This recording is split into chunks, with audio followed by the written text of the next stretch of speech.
Hello and welcome to Smart IS Foundation. In this video, we will discuss the daily current affairs of 30th Jan 2025. Prashant sir जो daily current affairs लेके आते थे आपके साथ, उनकी तबीयत थोड़ी ठीक नहीं है, तो I am there for you. हम लोग जो टॉपिक्स डिस्कस करेंगे वो कौन कौन से टॉपिक्स हैं उसको ध्यान से सुन लो। एक बात मुझे आप सबसे कहनी है, सिंस एपीएससी के नोटिफिकेशन में थोड़ी सी डिले है, तो मैं आप सबसे रिक्वेस्ट करूंगा कि जो हमारा जो आपका यूपीएससी का नोटिफिकेशन आया है, तो आप सारे लोग यूपीएससी की फॉर्म एटलीस्ट भर दो और जितना हो सके प्रिपरेशन करो, और हमसे जितना भी हो पाएगा in each and every role जो पॉसिबल हो पाएगा, we will be there to help you, right. चलो, so these topics that we are going to cover, the first topic is national critical mineral mission. हमने एक mission plan किया है, किसके लिए? क्रिटिकल मिनरल्स के लिए। हम लोग ये देखेंगे क्रिटिकल मिनरल्स क्या होता है, क्यों क्रिटिकल बोला जाता है, चैलेंजेस क्या क्या है, इंडिया का क्या स्टेटस है, ग्लोबल क्या क्या स्टेटस है, और नेशनल क्रिटिकल मिनरल मिशन हमें कैसे और एम्पावर करेगा टू एक्सप्लोर क्रिटिकल मिनरल्स। दूसरा है जो टॉपिक, वो इंटरनेशनल रिलेशन का है, जहाँ पे हम लोग इंडिया और चाइना के बीच में जो रीसेंट डेवलपमेंट हुए हैं, जहाँ पे थोड़ी सी इंगेजमेंट बढ़ी है दोनों कंट्रीज के बीच में, उसको हम लोग कवर करेंगे। Very very important for your international relations paper 2। ये जो टॉपिक है ना, नेशनल क्रिटिकल मिनरल मिशन, ये GS3 मेंस के साथ साथ प्रीलिम्स के लिए भी बहुत इंपॉर्टेंट है। यूपीएससी ने 2018-17 के आसपास से लगातार क्वेश्चंस पूछने शुरू किए मेजर मिनरल, माइनर मिनरल्स वगैरह पे, तो ये हमारे लिए इंपॉर्टेंट हो जाता है। वैसे भी कोई भी मिशन अगर न्यूज़ में है, खास करके नेशनल वर्ड अगर उसके आगे होता है, तो that become very very important for your exam. तीसरा, ये थोड़ा सा प्रीलिम्स ओरिएंटेड टॉपिक था, इसलिए हमने उसको उठा लिया। न्यूक्लियर फ्यूजन से रिलेटेड आपको ये टॉपिक पूछा गया है, बताया गया है। This is very very important for your prelims exam, तो इसको अपन कवर करेंगे। तो जो सबसे पहला टॉपिक है वो हम लोग देखते हैं नेशनल क्रिटिकल मिनरल मिशन के बारे में। रिसेंटली कैबिनेट ने बहुत सारा पैसा दिया है इस पर्टिकुलर मिशन के लिए। कितना पैसा दिया है? 16,300 करोड़ दिया है, प्लस इसके साथ साथ 18,000 का और अरेंजमेंट करके रखा गया है, जिसमें जो कंट्रीब्यूशन होगा वो जो हमारी पब्लिक सेक्टर यूनिट है ना, वो लेके आएंगे। तो अब हम लोग इसको डिटेल से देखते हैं। सबसे पहले हम लोग इस मिशन के बारे में पढ़ लेते हैं, फिर क्रिटिकल मिनरल्स क्या होता है, क्रिटिकल मिनरल्स के क्या चैलेंजेस वगैरह हैं, वो अपन डिटेल में देखेंगे। सबसे पहले हम लोग ये देखते हैं कि जो नेशनल क्रिटिकल मिनरल मिशन है, इसके फोकस एरिया क्या क्या है। तो सबसे पहला फोकस एरिया डोमेस्टिक एक्सप्लोरेशन करना है। जब आप किसी भी मिनरल्स में, जब तक आप डोमेस्टिक अफेयर्स में इंडिपेंडेंट नहीं होगे, तब तक आपकी डिपेंडेंस बढ़ी हुई रहती है फॉरेन कंट्रीज के ऊपर। कई बार ऐसा देखा गया है कि क्राइसिस के टाइम में जब क्रिटिकल मिनरल्स में डिपेंडेंसी बढ़ी हुई रहती है, तो फॉरेन कंट्रीज कोऑपरेट नहीं करती हैं या फिर इशूज आने शुरू हो जाती हैं। तो सबसे पहला रीजन क्या है? डोमेस्टिक एक्सप्लोरेशन पे ध्यान देंगे, जैसे कि लिथियम का, कोबाल्ट का, निकल का, और जो इंडिया के अंदर जो सर्टेन रेयर अर्थ मेटल्स वगैरह डिस्कवर हो सकते हैं, उसके बारे में अपन देखेंगे। दूसरा ये है टेक्नोलॉजी यूज करेंगे एडवांस वाली, सैटेलाइट मैपिंग। दूसरा क्या है? जियो फिजिकल सर्वेज करेंगे, AI ड्रिवन डेटा एनालिसिस वगैरह करेंगे, जिससे एक्सप्लोरेशन बेहतर हो पाए, जिससे सर्वे बेहतर हो पाए, जिससे एनालिसिस बेहतर हो पाए, जिससे चीज़ें समझ में आए। तीसरा हमारे पास ओवरसीज मिनरल एक्विजिशंस करेंगे। आपको पता होगा प्रीलिम्स के लिए एक टॉपिक पढ़ाया जाता है काबिल करके।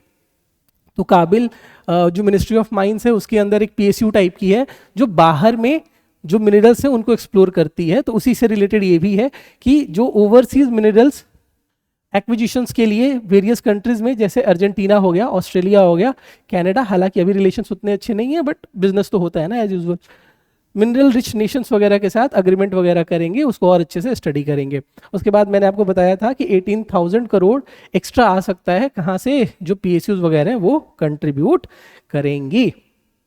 चलिए, मैंने आपको बताया था कि जो हमारी प्रीलिम्स के लिए एक इंपॉर्टेंट इंफॉर्मेशन है, जो ये काबिल है हमारी, ये माइंस मिनिस्ट्री के अंदर आती है।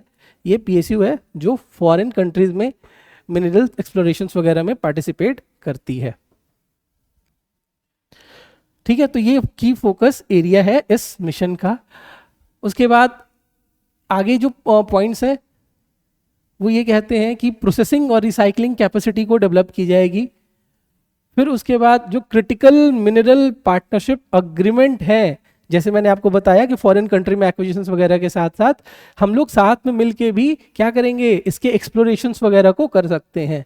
उसके बाद लास्ट जो रेगुलेटरी और फाइनेंशियल सपोर्ट प्रोवाइड करना है वो ऑब्वियसली इस मिशन का की फोकस एरिया है। अब सबसे पहले हम लोग देख लेते हैं की फोकस क्रिटिकल मिनरल्स होते क्या क्या है और इनका यूज कहाँ कहाँ होता है, बहुत इंपॉर्टेंट है। आप ध्यान से देखना, electronics, EV batteries, manufacturing, defence, industries, aerospace, energy, steel. अब जितने इंडस्ट्रीज यहाँ पे लिखे गए हैं आपके सामने, ये मिनरल्स के नाम लिखे गए हैं, lithium, cobalt, graphite, nickel, rare earth metals, rare earth element, titanium, tungsten वगैरह के जो नाम लिखे गए हैं, ये सारे जो मिनरल्स हैं, these minerals are very very important for industries like semiconductor हो गया, इलेक्ट्रॉनिक्स हो गया, आपका ईवी व्हीकल वाला जो है, बैटरीज वाला जो सेक्टर है, इलेक्ट्रॉनिक्स वाला जो सेक्टर है, मैन्युफैक्चरिंग वाला जो सेक्टर है। सोच के देखो कि अगर ये मिनरल्स मिलने बंद हो जाएं तो पूरी की पूरी जो सप्लाई चेन है उस पर्टिकुलर सेक्टर से रिलेटेड वो डिसरप्ट हो जाएगी।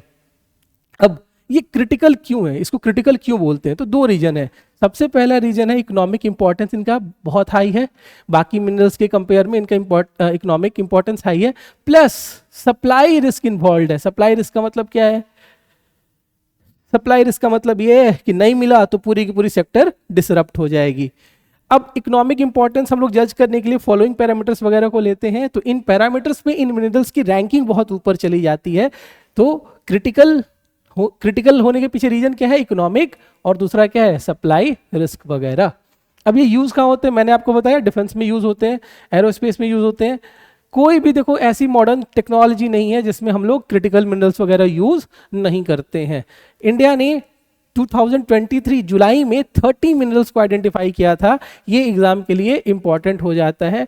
आई know it is difficult for you to remember, but एक बार आपको देखना पड़ेगा, 5-5 करके रोज देख लेना, एक वीक के अंदर तुम देख लोगे। ये टॉपिक इंपॉर्टेंट है, ठीक है। आई बिलीव कि प्रीलिम्स में क्वेश्चंस आने की प्रोबेबिलिटी बहुत ज़्यादा है। तो तुम जो करंट अफेयर्स के वो सारे वन लाइनर याद करते हो ना, 100 वन लाइनर याद करोगे, 1000 वन लाइनर याद करोगे, तब जाके उसके 2 क्वेश्चंस आएंगे। इसको ध्यान से देख लो, इसकी आने की प्रोबेबिलिटी बहुत अच्छी है।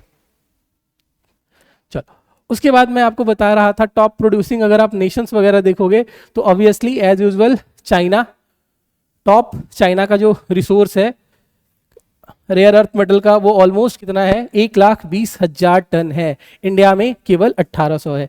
तो नेचर ने भी चाइना को थोड़ा बहुत ब्लेस किया है एक्चुअली, ठीक है। तो ये जो मेजर कंट्रीज हैं वो मिनरल्स के साथ मैंने लिख दिया है। ब्राजील में क्या मिलता है, प्लैटिनम साउथ अफ्रीका में, कॉन्गो इज इंपॉर्टेंट, कोबाल्ट मिलता है वहाँ पे, ऑस्ट्रेलिया वेरी वेरी इंपॉर्टेंट, यहाँ पे रिसर्च होती भी है, इंडिया मिलके भी काम करती है यहाँ पे, वियतनाम में, फिर चाइना में, पूरी की पूरी लिस्ट है। आपको ये पूरा लिस्ट याद करने का जरूरत नहीं है, बट ये देख लेना किस कंट्री में हाईएस्ट है और इंडिया कहाँ आती है, बस इतना देख लेना, इससे ज़्यादा दिमाग लगाने का जरूरत नहीं है। उसके बाद हमने कुछ की क्रिटिकल मिनरल्स लिखे हैं, 15 मिनरल्स लिखे हम लोगों ने, और ये बताया है कि मेजर इंपोर्ट कहाँ कहाँ से आता है। तो लिथियम चिली से, रसिया से, चाइना से, आयरलैंड से, बेल्जियम से। इसको एक बार आप देख लेना, काम आएगा। मैं फिर बोल रहा हूँ, मुझे पता है मैं एक्चुअली रटने के लिए बहुत रेयरली बोलता हूँ आपको, बट आपको ये सारी चीज़ें देखनी पड़ेंगी। मैं आपसे बोलूँगा कि एक बार आप मैपिंग वैपिंग कर लो, इसका आपको थोड़ा सा ईज मिल जाएगा। तो जो ये कंट्रीज दी गई हैं, जो ये मिनरल्स दिए गए हैं और जिन कंट्रीज दिए गए हैं, आप इसको देख लो, 2-2 3-3 भी याद कर लोगे तो काम चल जाएगा।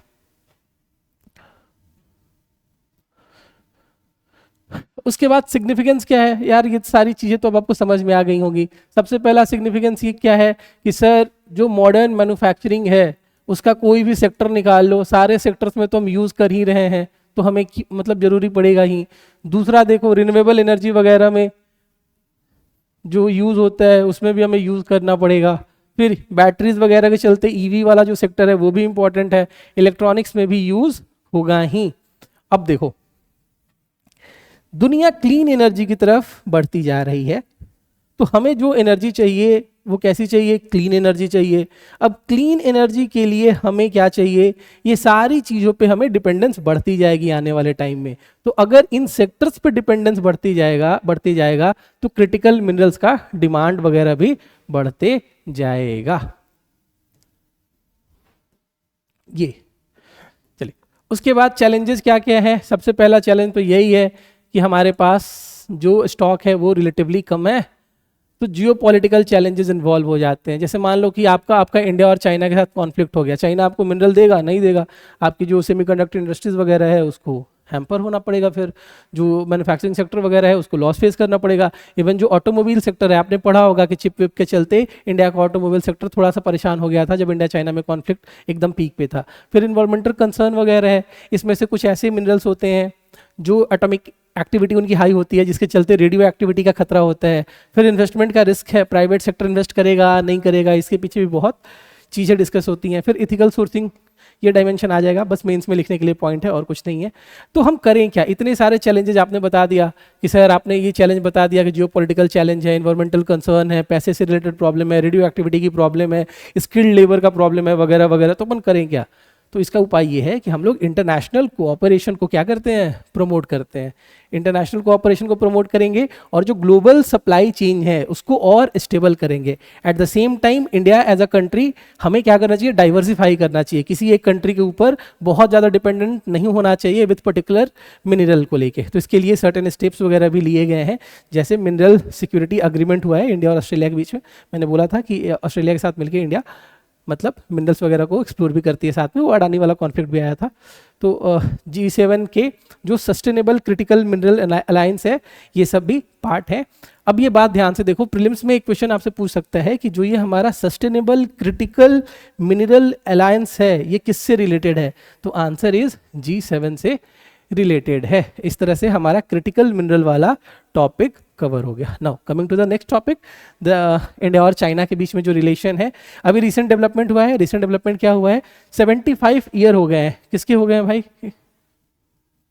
75 ईयर्स ऑफ डिप्लोमेटिक रिलेशंस हो गए इंडिया और चाइना के, 75 साल पूरे हो गए हैं। और इन 75 सालों के अंदर बहुत सारी चीज़ें हुई हैं, कुछ चीज़ें पॉजिटिव हैं, बहुत सारी चीज़ें नेगेटिव हैं। क्योंकि दोनों कॉम्पिटिटर हैं तो नेचुरल ये है कि बोथ विल कॉम्पीट, बट कई बार प्रॉब्लम्स बढ़ जाती हैं।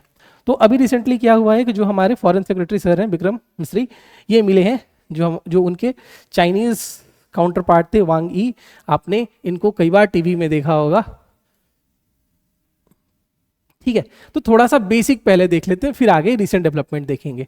1950 में दोनों कंट्रीज के बीच में डिप्लोमेटिक रिलेशन एस्टैब्लिश होता है और 1954 में जो एक सॉलिड बैकग्राउंड बनती है पंचशील की, उसको इंडिया हमेशा से बेस माना है for India China relation. China ने हालांकि कई बार इसको इग्नोर भी किया है, चाहे आप 1961 का कॉन्फ्लिक्ट देख लो या रिसेंट जो कॉन्फ्लिक्ट हुए उन सब में। तो पीसफुल को एग्जिस्टेंस की बात होती है और नॉन इंटरफेरेंस की बात होती है इंटरनल मैटर में। यही पंचशील अग्रीमेंट की मेजर थीम है। उसके बाद अगर आप डिप्लोमेटिक रिलेशन का मैंने आपको हिस्ट्री बता दिया, इकोनॉमिक रियलिटीज देख लो। आज के टाइम में इंडिया का जो लार्जेस्ट ट्रेडिंग पार्टनर है, one of the largest trading जो पार्टनर है वो चाइना है।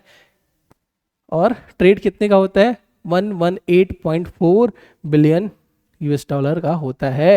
एट द सेम टाइम जो डेफिसिट है वो 85 के ऊपर है, 85 बिलियन के आसपास डेफिसिट है। अब रीसेंट जो डेवलपमेंट हुआ है उसको देख लेते हैं। सबसे पहले जो कल्चरल एलिमेंट इन्वॉल्व, अच्छा वैसे भी देखो क्या होता है कि जब दो कंट्रीज के बीच में प्रॉब्लम्स बहुत ज़्यादा बढ़ जाते हैं तो क्या होता है कि जो लो स्टेक एरियाज हैं, जो लो की एरिया है, जो लो हैंगिंग एरियाज है, वहाँ पे कोऑपरेशन पहले इस्टेब्लिश की जाती है, स्पेशली कल्चर वगैरह के चक्कर में। तो कैलाश मानसरोवर यात्रा को स्टार्ट किया गया है। फिर जो हाइड्रोलॉजिकल डेटा शेयर होता था इंडिया और चाइना के बीच में, हालांकि इंडिया चाइना बांग्लादेश तीनों एक दूसरे के साथ शेयर करते हैं, बट जो इंडिया चाइना के बीच में हाइड्रोलॉजिकल डेटा शेयर होता था जो कॉन्फ्लिक्ट की वजह से रुक गया था, वापस स्टार्ट हो गया है। फिर डायरेक्ट एयर सर्विस कनेक्टिविटी भी इंप्रूव होने की बात है। और अगर आपको दो कंट्रीज के बीच में रिलेशन इंप्रूव करना है तो आपको पीपल टू पीपल कंटेक्ट तो इंप्रूव करना ही होगा। ये आपको चाइना और इंडिया का जो बॉर्डर दिखता है लाइन ऑफ एक्चुअल कंट्रोल के आसपास, ये एक कॉन्फ्लिक्ट एरिया है लद्दाख वाले रीजन में। फिर यहाँ पे अरुणाचल वाले रीजन में डायरेक्ट कॉन्फ्लिक्ट एरिया है। ये हमें कैलाश मानसरोवर वाला जो रूट है वो दिखाया गया है, यहाँ पे आप लोग ध्यान से देख लो। कमिंग टू की रीजन्स की एरियाज देखते हैं जहाँ पे कॉन्फ्लिक्ट है। तो सबसे पहला जो फोकस एरिया है दैट इज बॉर्डर एरिया ही देखो डिस्टर्ब्ड रहता है। मोस्ट ऑफ द टाइम आपको सुनने को मिलता है कि टेंशन बढ़ रहे हैं, हालांकि there are diplomatic engagement, but result कितने अच्छे आएंगे ऑलवेज डाउटफुल। देखो one thing is with China ना, you can not trust trust deficit उस कंट्री के साथ सबका है, जितनी नेबरिंग कंट्री है सबका ट्रस्ट डेफिसिट होता है। रसिया को भी एक टाइम तक चाइना पे बहुत ज़्यादा ट्रस्ट नहीं था, राइट, बट वॉर वगैरह के बाद, वेस्टर्न आइसोलेशन के बाद रसिया के पास कोई ऑप्शन नहीं बचा। तो दुनिया में बहुत ऐसी कम कंट्री हैं जो चाइना के साथ ट्रस्ट फैक्टर जिनका होता है। इकोनॉमिक इंगेजमेंट है, नो डाउट बहुत ज़रूरी है, इकोनॉमिक इंगेजमेंट है, बट ट्रस्ट फैक्टर हमेशा रहता है, प्रिवेसी कंसर्न हमेशा रहता है। दूसरा तो बॉर्डर डिस्प्यूट, आप सबको पता होगा, लाइन ऑफ एक्चुअल कंट्रोल के आसपास जो डिस्प्यूट है वो रहता है। दूसरा ये है अनइक्वल ट्रेड है। डेफिसिट कितने का है, मैंने आपको बोला 83.2 बिलियन, एग्जैक्ट मैंने आपको 85 बोला था, बट एग्जैक्टली कितना है, 83.2 बिलियन का डेफिसिट है। अब देखो एक तरफ ये पाकिस्तान हो जाता है जो हमारा ऑल वेदर फ्रेंड, छोड़ो ऑल वेदर एनिमी बोल लो, जो चाइना है। अब ये चाइना और पाकिस्तान मिलके इंडिया के अगेंस्ट काम करना शुरू कर देते हैं, तो इसको हम लोग बोल रहे हैं चाइना पाकिस्तान नेक्सस डेवलप हो रहा है। चाइना का जो बेल्ट एंड रोड इनिशिएटिव है, इसमें सबसे बड़ी प्रॉब्लम ये है कि ये हमारे सोवरेन टेरिटरी से होके जाती है, एक पार्ट उसका, ठीक है। तो इंडिया हमेशा उसके अगेंस्ट रहा है, होना भी चाहिए। और चाइना इस पूरे रीजन में, स्पेशली ये जो पैसिफिक वाला रीजन है और जो इंडियन ओशियन है, कई बार डोमिनेंस शो करने की कोशिश करता है, तो चाइना की असर्टिवनेस के चलते दिक्कत भी होती है। जो नेबरिंग कंट्री है, चाहे वो नेपाल हो, चाहे वो भूटान हो, चाहे वो पाकिस्तान हो, बांग्लादेश हो, म्यांमार हो, श्रीलंका हो, मालदीव्स हो, कई बार आपको देखने को मिलेगा कि चाइनीज डोमिनेंस इतनी हाई है कि इंडिया को निगेटिव इम्पैक्ट भी फेस करने पड़ते हैं। रिसेंटली जो मालदीव्स में हुआ, फिर पाकिस्तान की तो बात ही नहीं कर पाएंगे, म्यांमार वगैरह में भी जो चाइनीज इन्वॉल्वमेंट है वो बहुत हाई है, जहाँ पे इंडिया थोड़ा और इनसिक्योर हो जाती है। उसके बाद चैलेंजेस क्या क्या है, इंडिया का ग्रोथ स्लो हो गया। जब आपकी इकोनॉमी स्लो हो जाती है तो लोग आपको मतलब ये देखो, ये एक फैक्ट ये है कि जैसे जैसे इकोनॉमी ग्रो करती है, दुनिया आपको उम्मीद की नज़र से देखती है, दुनिया आपको पोटेंशियल कैंडिडेट के नज़र से देखती है, बट जब इकोनॉमिक स्लो डाउन होता है तो फिर आप इग्नोर होने लगोगे। खैर, मैंने जब आपको पिछला वाला एडिटोरियल समझाया तो वहाँ पे मैंने आपको बताया कि चाइनीज़ इंपोर्ट स्पेशली जो क्रिटिकल सेक्टर है वहाँ पे भी बहुत आई हैं। अब आप मेडिकल सेक्टर देख लो, फार्मास्यूटिकल देख लो, या फिर इलेक्ट्रॉनिक्स देख लो, या फिर इंफ्रा देख लो, हमारा चाइना पे डिपेंडेंस बहुत हाई है। सब छोड़ो, टिकटॉक के लिए भी डिपेंडेंट थे हम तो उससे क्या ही होता है। अब चाइना का क्या पर्सपेक्टिव है, अब चाइना का पर्सपेक्टिव समझना बहुत इंपॉर्टेंट है। जब तक आपको ये समझ में नहीं आएगा कि चाइना इंडिया को लेके क्या सोचती है, तब तक इंडिया चाइना रिलेशन नॉर्मलाइजेशन की तरफ नहीं जा पाएंगे।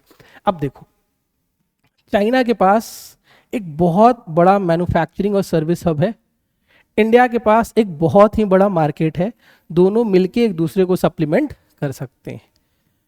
प्रॉब्लम ये है कि यूएस में रिटर्न हो गया है डोनाल्ड ट्रंप का, तो जो प्रोटेक्शनिज्म की मेजर है वो वापस से पिक्चर में आएंगी, तो चाइना को डाइवर्सिफाई करना पड़ेगा अपना ट्रेड, उसे यूरोप से और जो नॉर्थ अमेरिका और जो साउथ अमेरिका वाले रीजन है वहाँ से उसको थोड़ा सा हीट फेस करना पड़ेगा। तो उसके लिए वो डाइवर्सिफाई कहाँ करेगा, इंडिया में, साउथ ईस्ट एशिया में, एशिया में जो कंट्रीज है उनके साथ रिलेशंस को और बेहतर बना के। अब रिसेंट जो यूएस में जो चेंजेस हुए हैं, जो इंटरनल चेंजेस हुए हैं यूएस में, इंटरनल चेंजेस का मतलब क्या है, यूएस में जो न्यू प्रेसिडेंट आए हैं वो बहुत सारे कांड करने के लिए जाने जाते हैं, तो इमिग्रेशन पे, ह्यूमन राइट्स पे यूएस लगातार कमेंट्री करते रहा है, इंडिया के इंटरनल मैटर पे भी। हम भी कम नहीं है, हम भी रसिया को लेके एकदम एडमेंट है, हमने अपनी पोजीशन छोड़ी ही नहीं, राइट।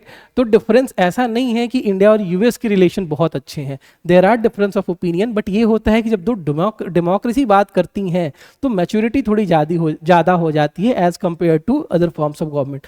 थोड़ा सा पॉलिटिकल साइंस का एंगल भी आ गया।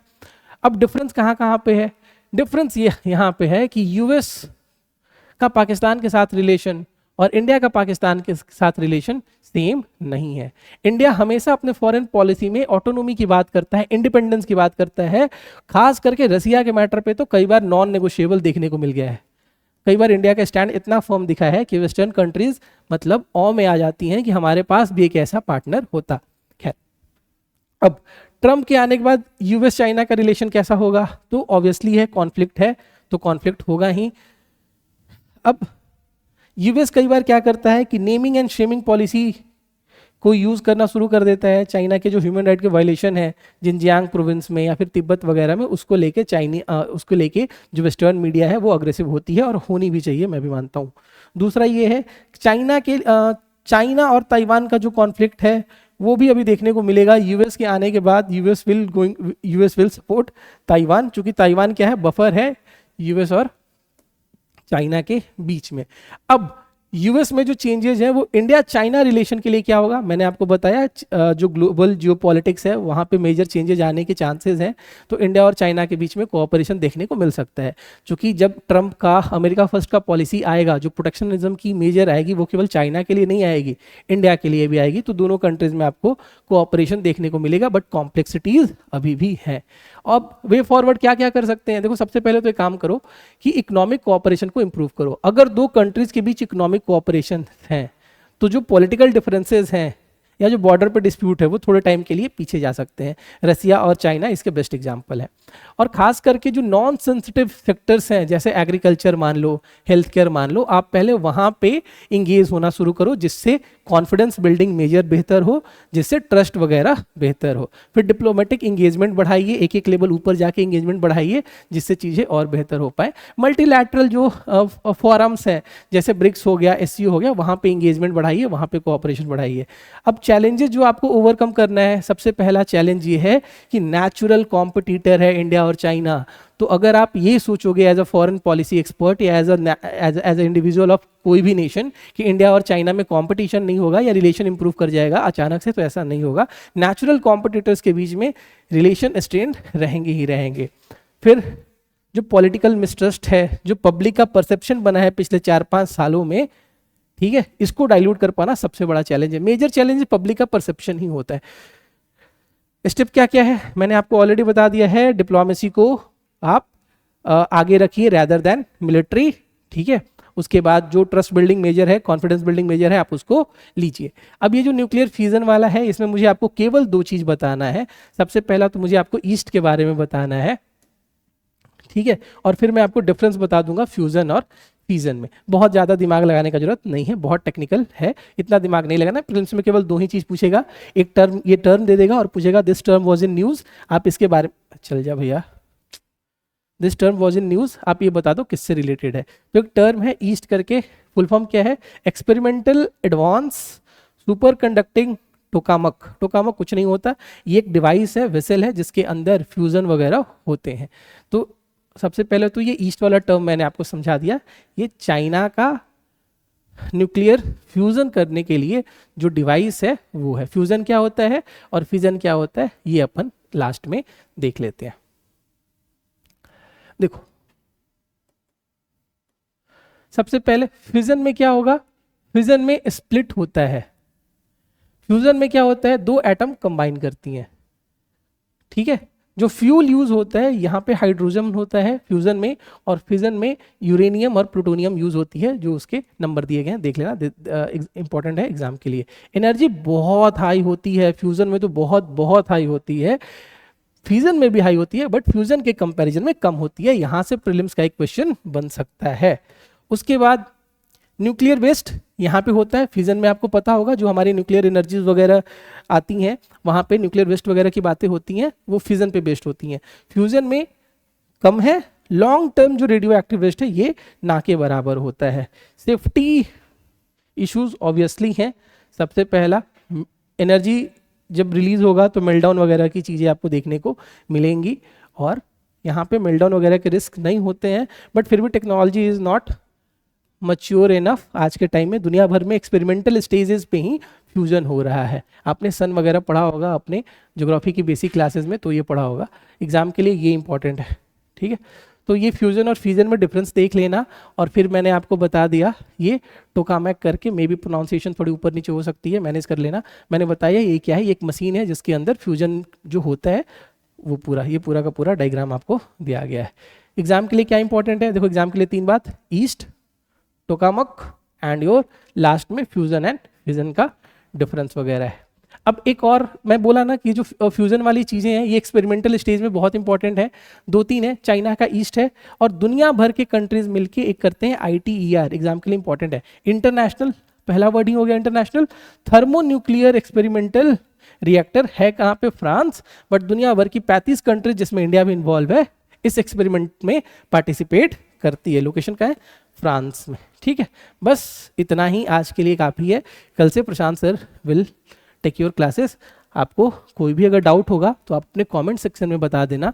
और if you need any mentorship regarding UPSC preparation, I repeat, if you need any mentorship regarding UPSC preparation, you can get back to us. ठीक है, जो भी रिलेवेंट चैनल्स हैं हम उसके थ्रू आपसे कनेक्ट हो जाएंगे। ठीक है, सो आई होप आपको समझ में आया होगा। नहीं समझ में आएगा आप कमेंट करना, उस चीज़ को वापस अपन कैरी फॉरवर्ड कर लेंगे। ठीक है, तब तक थैंक यू।